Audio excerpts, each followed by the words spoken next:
My name is Erma Henderson. I'm 28 years old, and this is the story of how my own sister tried to destroy me, and how my parents helped her. I wish I could say this story is just a painful memory, something I've already healed from. But the scars are fresh. And some betrayals?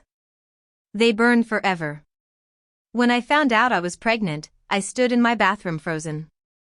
2 lines. After 2 years of miscarriages, silent clinic visits, and walking past baby aisles with a fake smile plastered on my face, I finally saw what I had prayed for. 2 pink lines.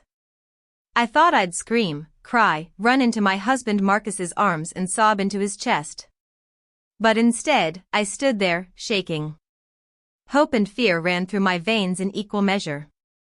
You see, I had already buried 2 tiny hopes. And nothing terrifies you more than the thought that this one could vanish, too. So we told no one. No social media posts, no excited calls to friends, and certainly not my family. Not my sister, Victoria. Victoria is 3 years younger than me, stunning, outspoken, ambitious, and, to be blunt, completely self-centered. She used to be softer, warmer.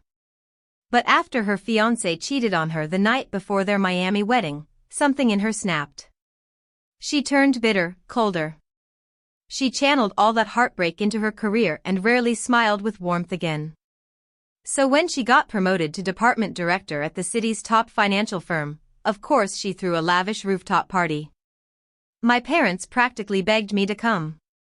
Erma, this is Victoria's moment. The whole family will be there.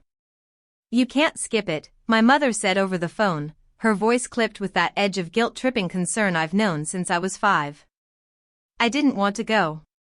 I was still in my first trimester, still holding my breath every time I felt the slightest cramp. But Marcus looked at me gently and said, let her have her night. We can keep it a secret a bit longer. And so I went. I dressed in an olive green maxi dress, layered a cardigan on top, and applied makeup carefully to hide the tiredness. I prayed no one would notice the tiny curve of my belly. The rooftop glimmered with fairy lights and expensive champagne. Victoria looked radiant, basking in every spotlight. She greeted me with a hug, her eyes scanning me briefly, almost calculatingly, but she said nothing.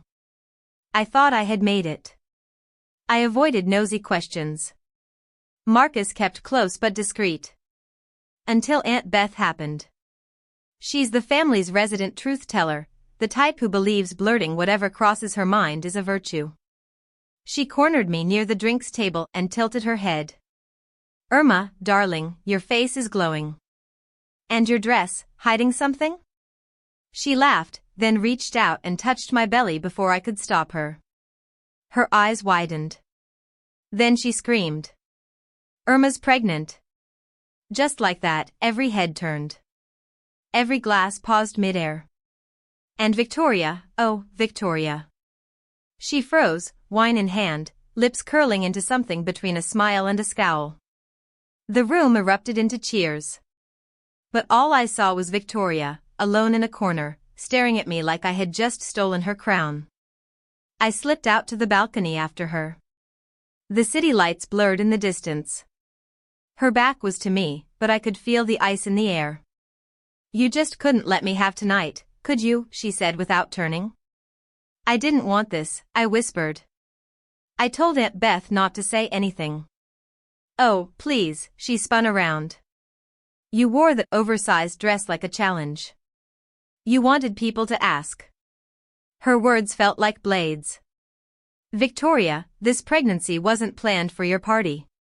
You have no idea what I've been through, what Marcus and I have lost. You lost 2 babies, she interrupted coldly. So now you want a sympathy round of applause? Just in case this one doesn't work out either? That stopped me cold. I clutched my belly like a shield. How can you say that to me? Because I'm tired of being second place to you, she snapped. Even when I'm the one on the stage, somehow, you always find a way to steal the spotlight. I didn't speak. There was nothing left to say. That moment should have ended with harsh words and distance. But things were only about to get worse. Much worse. As Marcus called our car and I went to retrieve our coats from the private second-floor cloakroom, I heard the sound of heavy footsteps behind me. Victoria. She was swaying, her wine glass half empty, her face blotchy from crying. "We're not done," she slurred. "You don't get to ruin my night and walk away." I took a step back. "Victoria, you're drunk. Go home." "No," she hissed. "Prove you're not pregnant. Prove it wasn't all for attention." And before I could react, before I could even process her meaning, she shoved me. Hard. The slick floor caught my foot. My balance gave out. I fell. The stairs rushed up to meet me. I curled protectively around my stomach, trying to shield the life inside me. I hit the steps hard. My wrist cracked on impact. The pain exploded through me. I screamed. The last thing I remember before everything went dark was Marcus's voice, panicked, raw. "Erma. Oh God, Erma." And then nothing. When I woke up, everything was pain. My wrist was screaming, my head was pounding, and my back felt like I'd been crushed under a freight train. But the first thing I did wasn't scream. I didn't even look for Marcus. I moved my hand, my good one, to my stomach. "Please," I whispered. "Please still be with me." I must have said it out loud because Marcus was beside me in an instant, his voice cracked and tearful, but steady. "The baby's okay, Erma. He's okay." That's when the sobs came. Messy, broken sobs that came from a place so deep inside me I didn't even know it existed. He gripped my hand gently, and I noticed the ring he wore had blood smeared on the edge, my blood. "You're in the hospital," he said. "You fell. You broke your wrist. You blacked out for a few minutes, but you're stable. The doctors checked everything. Our baby's heartbeat is strong." I cried harder. There are moments in life that shatter something in you, irreversibly. That night on the stairs wasn't just about the physical fall. It was the moment the illusion of family died for me. When I asked Marcus what happened afterward, what people said, what Victoria did, his jaw clenched. "She vanished," he said. "She left before the ambulance came. Didn't even look back." The silence that followed was colder than any hospital room chill. 2 days later, my parents showed up. Not immediately, not when the doctors were racing to keep my blood pressure from spiking, not when I lay trembling in fear over the baby's survival. No. They showed up once it was safe, once I was conscious and clean and hooked up to monitors that beeped gently, like background music to my devastation. My mother walked in first. Her eyes were red, but her mouth was tight. Behind her came my father, stoic and severe as ever. "Erma," she said softly. "We need to talk." I didn't say anything. She sat on the edge of the hospital bed, ignoring the way I flinched. "Victoria told us everything," she said. I swallowed a bitter laugh. "Did she also tell you she shoved me down the stairs?" "She said it was an accident," my father cut in. "She was upset. Emotional. You know how she gets." "She pushed me," I said, my voice trembling but clear. "She pushed a pregnant woman down a flight of stairs. That's not emotional. That's attempted murder." "Don't say that," my mother snapped, then immediately softened her tone. "She's your sister. You know she's been struggling since the wedding. This was just a mistake." I stared at them like they were strangers. "You want me to excuse it?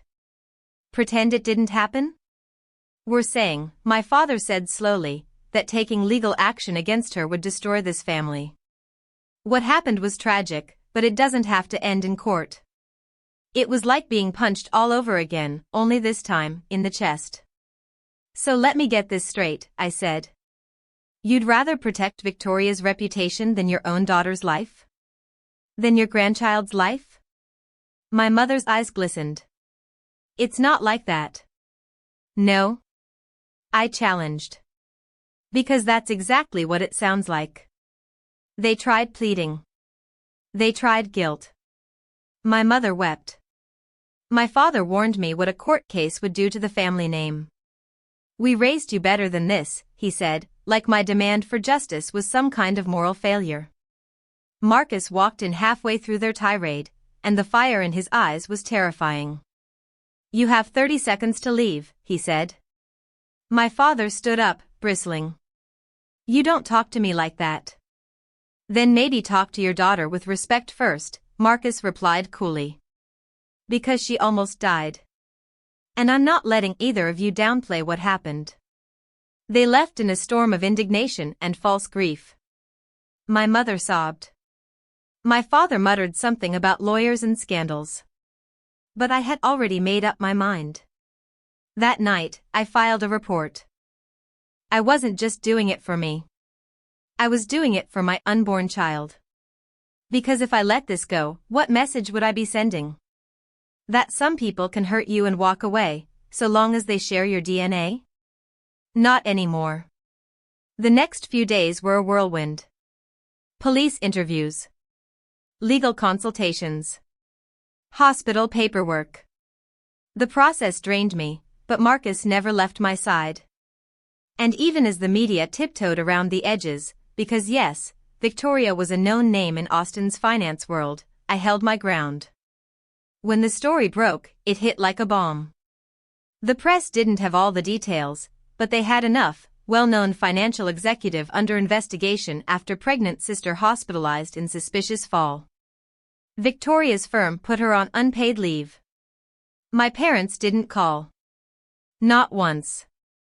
But Aunt Beth did. Erma, she said quietly, I know this is hard. I know the family's losing their minds. But I'm proud of you. I nearly cried again. Thank you, I whispered. Then came the court dates. The interviews. The slow grind of a legal machine that only sometimes felt like it worked for victims. Victoria got a top-tier lawyer, of course. But all her money and charm couldn't erase the CCTV footage from the courtroom hallway. Yes. There were cameras. The moment she shoved me? Caught. In 4K. The footage was played privately in court. The judge's face went pale. Victoria's lawyer tried to spin it, emotional distress, not premeditated, temporary mental instability, but the facts were undeniable. I didn't ask for jail time. All I wanted was for her to stay away from me and my baby. Forever. The judge gave her 1-year probation, mandatory counseling, and a restraining order that would keep her at least 300 feet away from me and my child. Victoria didn't speak to me once during the hearings. Not once. But the look she gave me after the verdict? It was venomous. Like I had stolen something from her that she could never get back. Maybe I had. I had taken back my power. But the fallout wasn't over. The next time I heard from my parents, it was a voicemail. You've broken this family, Erma. I hope it was worth it. Marcus deleted it before I could hear the rest. And you know what? It was worth it. Every tear. Every hospital hour. Every sleepless night wondering if I was doing the right thing. Because sometimes the right thing is the hardest thing of all.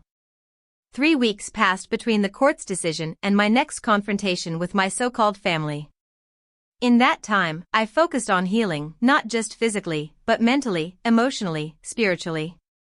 Marcus and I spent long, quiet days decorating the nursery, choosing soft sage and white, not because it was trendy but because it made us feel calm. Safe. Every paint stroke on those walls felt like I was reclaiming something. My peace, my autonomy, my right to exist outside the shadow of my sister's tantrums and my parents' favoritism. But healing is never a straight path. Just when I thought the air was starting to clear, my phone buzzed with a call from an unknown number. I hesitated, but something made me answer. It was my mother. Erma, her voice was unusually composed. Too composed. I said nothing. Just let the silence stretch. We heard the sentencing went through, she continued. We just want you to know. Victoria is in therapy now. She's getting help. For pushing a pregnant woman down the stairs? I said flatly. Did she learn that in therapy, or did you teach her that growing up? There was a pause, like she'd been slapped with the truth she wasn't ready to face. She's your sister, Erma. And she's sorry. Is she? Or is she sorry she got caught? Another pause. This one longer. Deeper. You're not being fair, she whispered. I'm not being fair? My voice cracked with the rage I had tried so hard to suppress. I nearly lost my baby.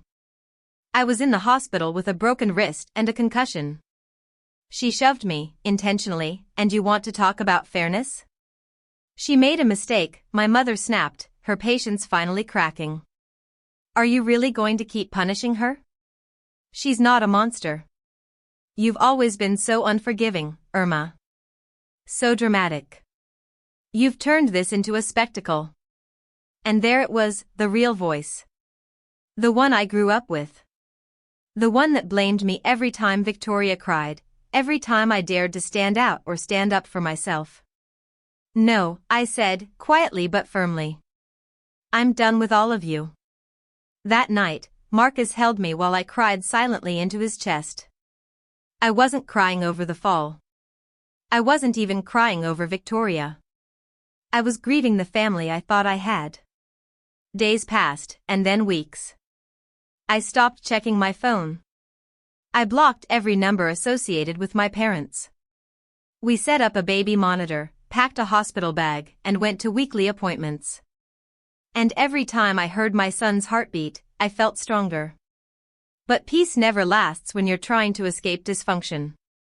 Because just 3 days after our son Ethan was born, a beautiful, healthy baby boy with my nose and Marcus's warm eyes, our doorbell rang. Marcus opened it while I cradled Ethan in our bedroom, still healing from the cesarean. It was them. My parents. My mother was holding a ridiculously oversized gift basket, filled with baby bottles, blankets, and a stuffed giraffe. My father stood behind her, wine in one hand, a massive teddy bear in the other. Riley, she called out, voice artificially sweet. We just had to come. We heard you had the baby. Marcus didn't budge. You need to leave. Her smile faltered. Oh, come on, Marcus. We're here as family. Don't make this harder than it needs to be. No, he said, his voice like steel. You made this harder when you chose to defend the woman who nearly killed my wife.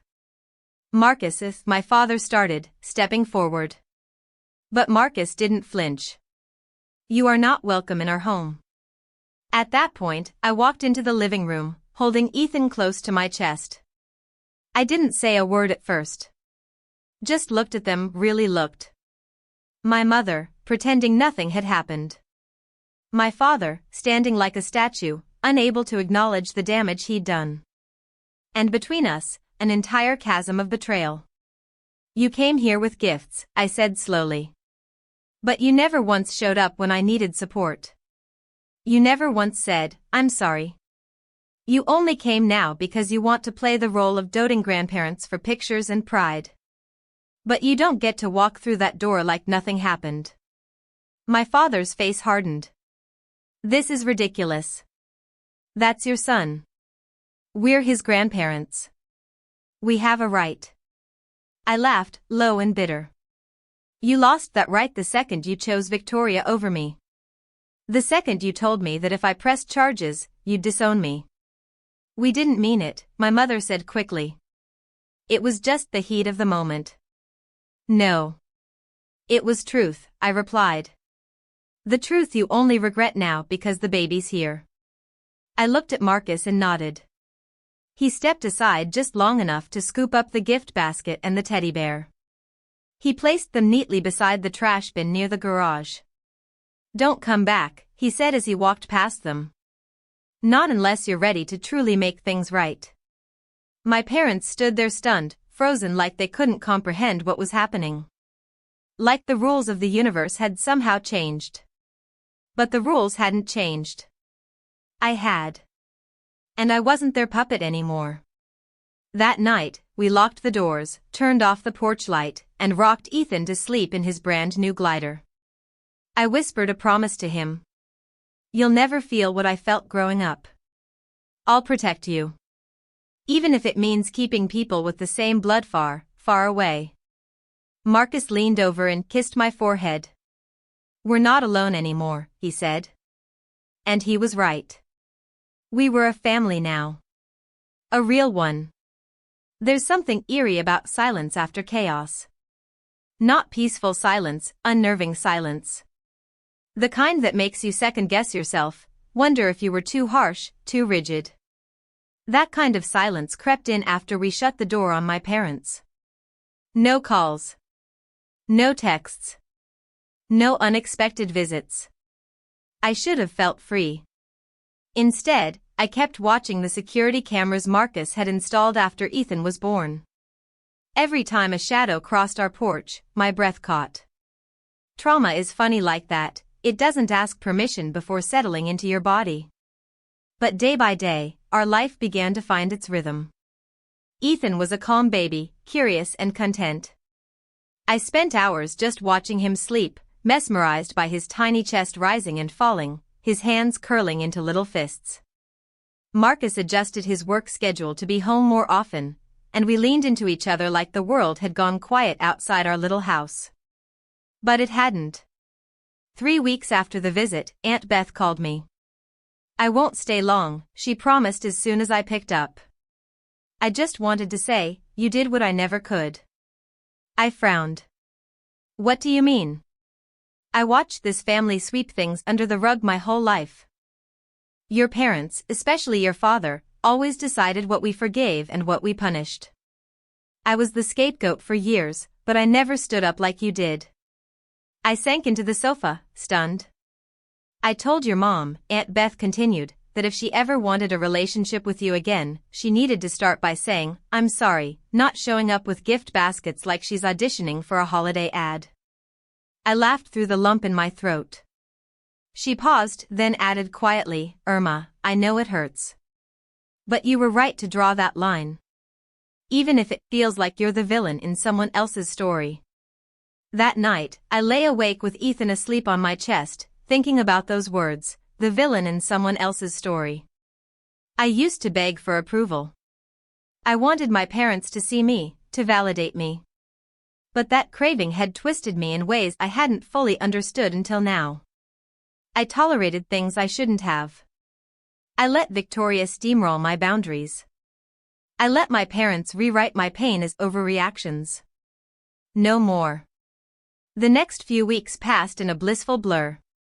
Ethan's first smiles, his first bath, Marcus dancing in the kitchen with him to old Stevie Wonder tracks, moments I never thought I'd get to experience. But the past has a way of trying to claw its way back. One afternoon, as Marcus was upstairs changing Ethan's diaper, I heard the doorbell. I checked the security feed from my phone. Victoria. She stood on the porch, wearing oversized sunglasses, a sleek black blazer, and holding what looked like a letter in her hand. I froze. My first instinct was to scream, to run. But I remembered the restraining order. She wasn't even allowed to be this close. I opened the camera's mic and spoke directly into the intercom. You're in violation of a court order. Leave now or I'm calling the police. She lifted her sunglasses slowly. Her eyes were bloodshot. But her expression wasn't angry.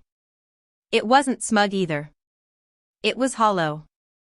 I just want to give you this, she said, lifting the letter. It's not an apology. I know that won't fix anything.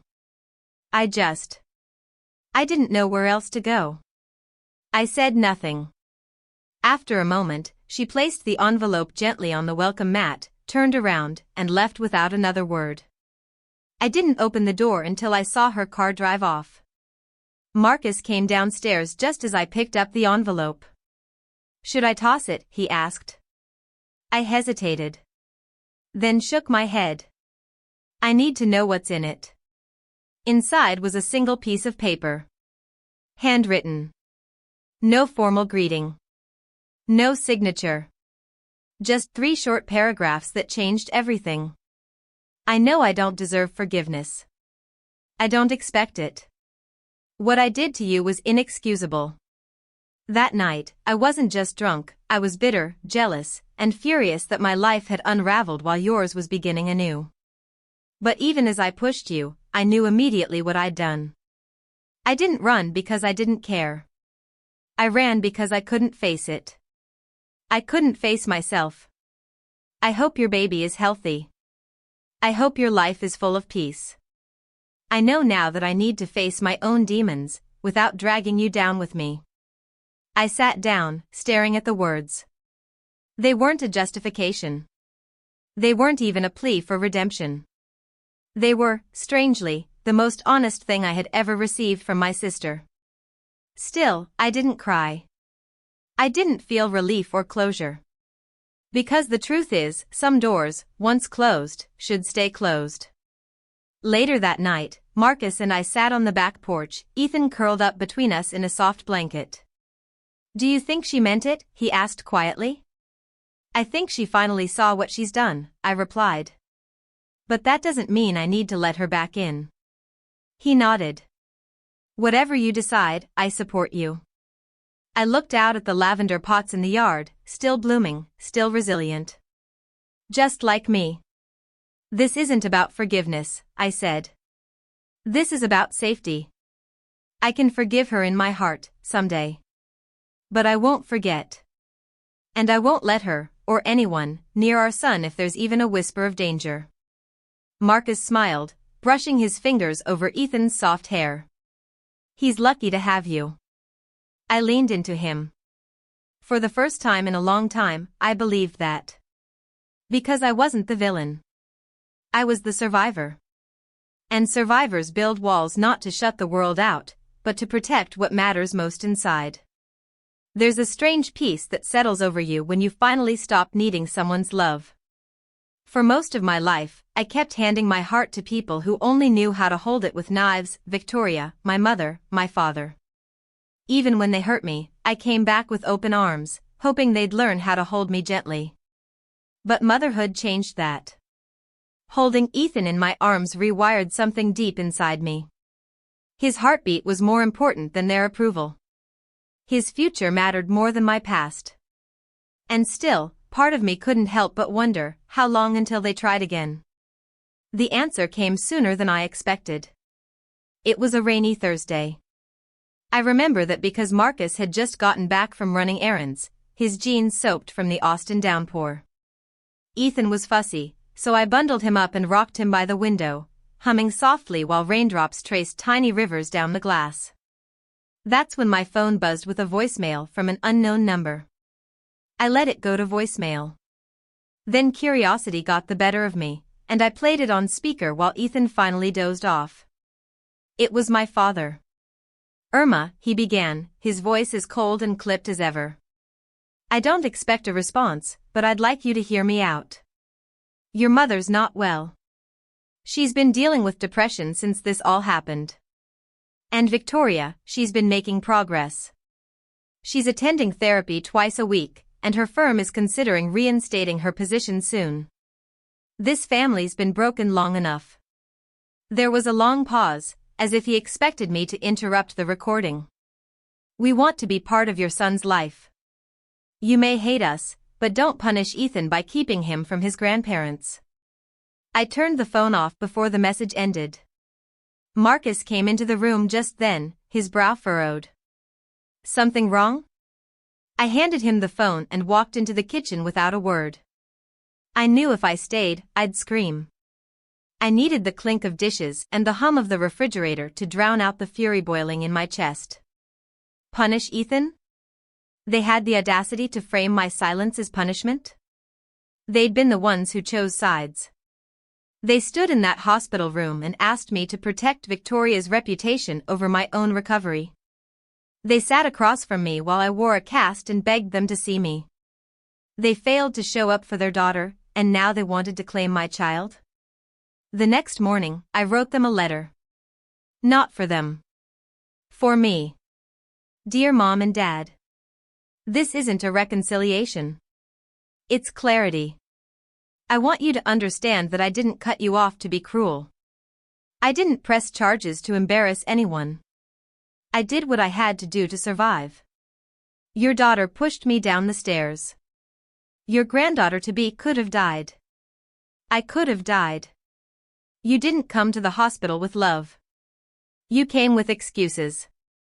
You came to plead for Victoria, not to comfort your bleeding daughter. You've tried to make me feel like I destroyed the family. But I didn't. You did. With every she didn't mean it, with every don't drag this to court, you made your choice. This house? This home I've built with Marcus and Ethan? It is peaceful because it's protected. And I will never allow that peace to be poisoned again. You are not entitled to access to my child. Being a grandparent is a privilege, not a right.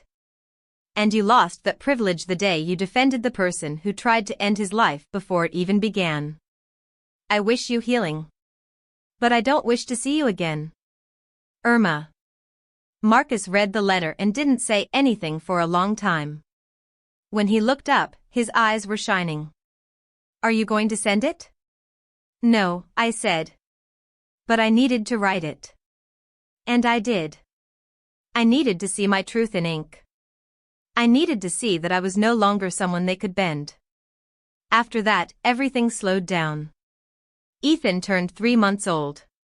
He started recognizing our faces, laughing, reaching for our hands. Marcus took to fatherhood like he was born for it. He'd sing ridiculous songs at diaper time, narrate bedtime stories like a Broadway actor, and melt into a puddle every time Ethan smiled at him. We built a world of quiet, unshakable love. But the past still lurked, on social media, through whispers from extended family. Aunt Beth would occasionally call to update me with headlines she knew I wouldn't look up myself. Victoria's company brought her back, she said one day. Reduced hours. Probationary terms. But she's acting like nothing ever happened. She would, I said, unsurprised. But Erma, Aunt Beth continued, hesitantly, she's been talking to reporters. Telling them she's a victim of cancel culture, that she was targeted unfairly by family bitterness. Something inside me twisted. She's lying? I asked, already knowing the answer. Painting herself as misunderstood, Beth confirmed. And implying that, well, you overreacted. I was quiet for a long time. Then I said, let her talk. Aunt Beth sounded startled. You're not going to respond? No. I don't need to. Anyone who sees her story and still believes her? That's their problem. Not mine. Because here's the thing about the truth, it doesn't need a spotlight. It survives in silence. It holds steady. It lives in the arms of a baby you fought to protect and in the man who stood beside you when everyone else fled. A few nights later, Marcus and I were sitting on the patio while Ethan napped inside. The sky was pale lavender, dusk settling gently across the yard. Crickets chirped. The baby monitor sat beside us, humming with quiet static. Do you ever think about what it would have been like, Marcus asked, if they had supported you? I took a deep breath. Every day. And, he asked. And I think. I'd still be broken, I said. Still begging for scraps. Still trying to prove I mattered. I had to lose them to finally find myself. He reached for my hand. I'm glad you did. We sat in silence for a while, holding hands. I knew the world outside our fence still believed in stories like Victoria's, the ones told by the loudest, most convincing voice. But I didn't need to convince anyone anymore. My life was not a courtroom. My peace was not up for debate. Let them talk. Let them lie. Let them rewrite their versions of events. The truth lived here, with us. And that was enough. The seasons turned, and so did the rhythm of our lives. Ethan learned to roll over. Then to crawl. He was already babbling Dida and occasionally, a half-mumbled version of Ma, though Marcus claimed he said Daddy first. I let him have the win. It was worth watching the way his face lit up every time Ethan looked for him. But even in the beauty of our little life, the echoes of my old one still found ways to knock. We were at a neighborhood picnic, nothing fancy, just a potluck at the local park, with folding chairs, laughter, and toddlers waddling across the grass. I was chatting with a new mom named Sandra when a familiar voice behind me froze my blood. Well, if it isn't the suburban saint herself. I turned slowly. Victoria. She looked thinner, sharper. Her eyes were rimmed with dark circles, her hair curled into perfect spirals that didn't suit her exhausted face. And yet, she wore her confidence like a second skin, still believing it could shield her from the weight of her own actions. "What are you doing here?" I asked, keeping my voice low and calm. Ethan was just a few feet away, giggling as Marcus helped him navigate the grass. "I was invited," she said casually. "I'm dating someone from this neighborhood." Surprise! The blood pounded in my ears. She stepped closer, ignoring the invisible boundary between us. "I saw Ethan," she said, glancing toward him. "He looks like you." I didn't respond. Victoria paused, waiting for something, acknowledgement, maybe. Forgiveness. Or just power. "I'm not here to start anything," she said finally. I hoped you might have calmed down by now." Calmed down. That's what she called it. Surviving a violent shove while pregnant, being gaslit by my own parents, enduring months of emotional and physical recovery, she summed it all up like I was just having a bad day I hadn't gotten over. "Victoria," I said, folding my arms tightly, "you're violating the restraining order by being this close." "I'm not," she smirked. I measured. "Your table is just over 300 feet from the edge of the playground." The way she said it, like it was a game, made my stomach twist. "Don't worry," she added. "I won't come near your kid. I just wanted to see if the rumors were true. If you were really playing perfect little housewife with the hero husband and the miracle baby." And there it was, the venom behind the smile. She didn't come for closure. She came to provoke me. I took a step forward, my voice barely above a whisper. "You don't get to use my life as your performance, Victoria. You made your choices. And I made mine. Stay away from me. Stay away from my son." She scoffed. I tried to apologize. "You rejected it." "No," I said. "You wrote a letter because you were lonely. That's not the same as being sorry. Being sorry means changing. Being sorry means staying away because you know you're not safe for someone." She blinked, and for a second, something flickered in her expression, hurt, maybe. Or shame. But it vanished as quickly as it came. "Enjoy your picnic," she said, her smile sharp as glass. "You've made it very clear where we stand." She turned and walked off across the field, disappearing between rows of parked cars and garden chairs. I stood there a long time, breathing deeply, trying to calm the storm that had started to churn inside me. When I finally walked back to Marcus and Ethan, Marcus looked up, his eyes instantly reading my face. "She was here?" he asked. I nodded. "She's gone now. Do I need to call anyone?" "No," I said quietly. "Not yet." But that night, I did report the incident. I called my lawyer, described the interaction, logged the date and time, and followed every legal step I'd been advised to. I wasn't doing it to punish her. I was doing it because I had a responsibility now. To protect Ethan. To protect myself. And I knew Victoria, if she felt slighted or unseen long enough, she'd try again. Maybe not today. Maybe not this month. But it would come. That was the tragedy of it all. Victoria didn't understand that forgiveness and access are not the same thing. I could forgive her in the silence of my heart, for my own peace, and still lock the door to keep her out. That was my boundary. One I had earned with every bruise, every contraction, every sleepless night wondering if my baby would survive. A few weeks after the park incident, I received an unexpected envelope in the mail. It was from a law firm. I opened it slowly, every muscle in my body tensing. Inside was a formal request, from Victoria, petitioning the court for limited, supervised visitation with Ethan. I stared at the paper, my pulse ringing in my ears. Marcus walked in, holding Ethan on his hip, and saw my face. "What is it?" I handed him the envelope. He read it once. Then again. His jaw tightened. "This is insane," he muttered. "It's not about Ethan," I said numbly. "It's about control." Victoria didn't want to see Ethan out of love. She wanted proof that she could still infiltrate my life. She wanted access so she could post pictures, tell stories, and rebuild the image she had shattered. But I wasn't the same person she pushed down those stairs. I met with my attorney the next morning. We crafted a response backed with documentation, hospital records, incident reports, security footage, text transcripts, voicemail threats. Everything. The court hearing was scheduled for 2 weeks later. I dreaded it, but I was ready. I wasn't going to fight like the wounded sister anymore. This time, I would fight like a mother. The courtroom was cold, like they always are.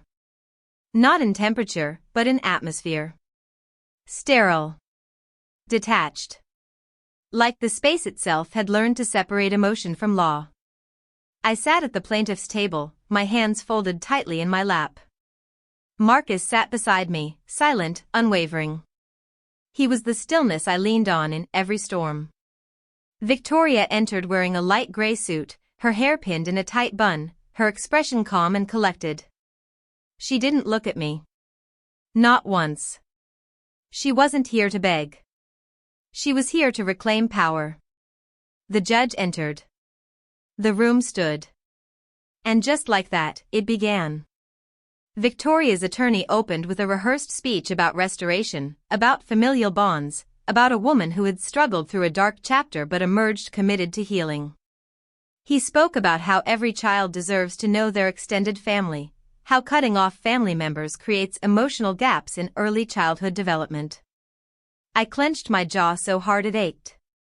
Then it was our turn. My lawyer, a calm, composed woman named Delia, stood and began presenting the timeline. The incident. The hospital records. The restraining order. The unsolicited visit to our home. The park encounter. And now, this attempt to force her way in through a legal loophole. The respondent has not demonstrated any consistent effort to repair the damage she inflicted, Delia said. She has violated boundaries, appeared uninvited, and used this child as a prop in a narrative meant to redeem her publicly, not reconnect with family. My client is not being vindictive. She's being protective. The judge nodded thoughtfully, flipping through the pages in her file. And then, for the first time, the judge looked directly at me. "Miss Henderson," she said, "do you wish to speak?" I stood. My knees were shaking, but my voice was steady. "Yes, Your Honor. I do." I turned slightly, facing the room, but keeping my eyes on the judge. "My name is Erma. I'm a mother to a beautiful baby boy. A wife. A survivor. And the daughter of people who asked me to forget a crime for the sake of keeping peace." I took a breath. I was 12 weeks pregnant when my sister pushed me down a flight of stairs during an argument. I broke my wrist. I nearly lost my baby. I spent days in a hospital terrified that I would lose another child after already losing two. My voice cracked, but I didn't stop. After that, she didn't apologize. My parents asked me to stay quiet.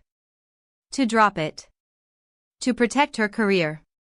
And when I didn't, they abandoned me.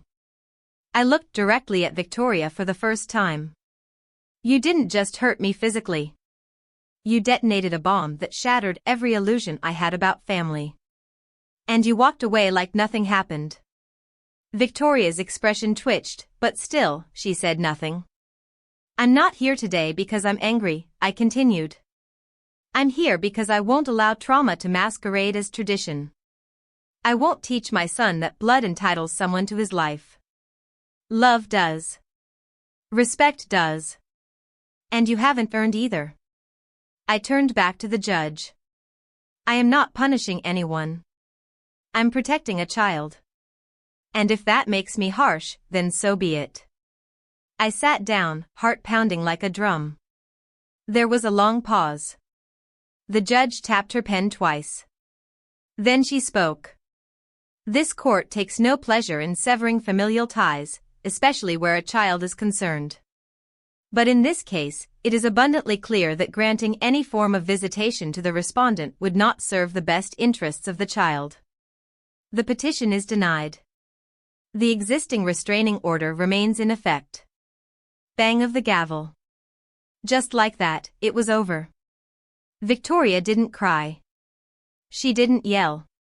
She simply stood, whispered something to her lawyer, and walked out of the courtroom without ever once looking back at me. But I didn't need her to.